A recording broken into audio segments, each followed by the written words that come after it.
let's talk. This is the first and oldest daughter of Clydesdale 94-5. This is Sweetness 94, Sweetness 107-7.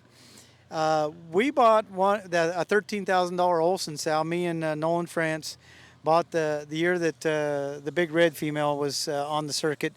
Um, we bought the other He's It female from Chuck Olson for $13,000 at the expo, and we bred her to Attention, and that yielded a board that we called Sweetness, and that was we bought her with the intention of breeding her to Attention, and we got it done. And this we bred Sweetness to Clydesdale 94-5 for her first mating, and that's what we got here.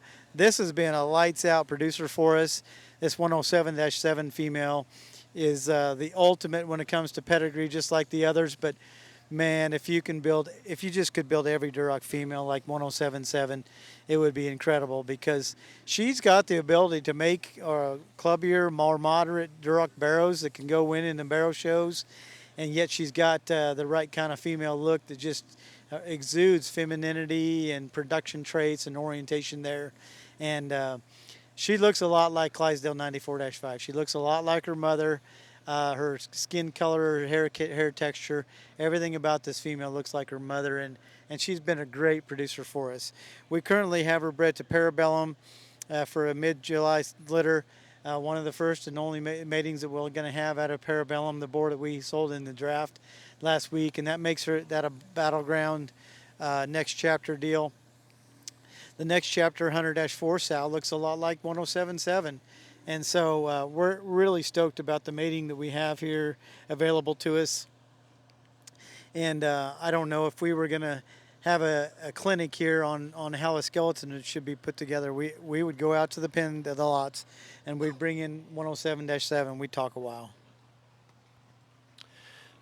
Again, another great opportunity here. The one that is absolutely built to generate, and she is one that that has the dimension and has the feature to build red barrows, but is not one that's going to make them like mature and crusty looking. They're going to make them dense and stout and square and bold, but this one still has extension of skull, extension of neck, angle of bones, and look, they're heavy structure, but they're clean jointed. There's no maturity showing in them whatsoever, which is very, very important on ones that will actually regenerate and be able to get you something. But this will crank bears, this will crank females, this will crank replacement females.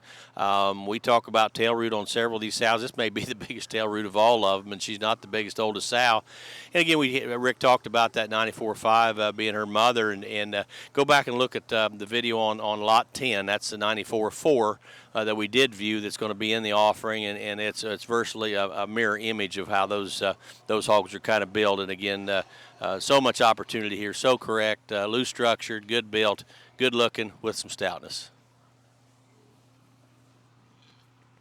Yeah, Paisley got this this female on the stride, and I will challenge you to tell me that length of stride isn't like lights out. And for the young guys that don't like a long loose structure, and they say that female's uncollected or wrong, not coordinated in her stride, I'm just going to tell you point blank, you're wrong. So my little soapbox there for y'all to look at the length of stride on those deals. That's a really loose made hip structure.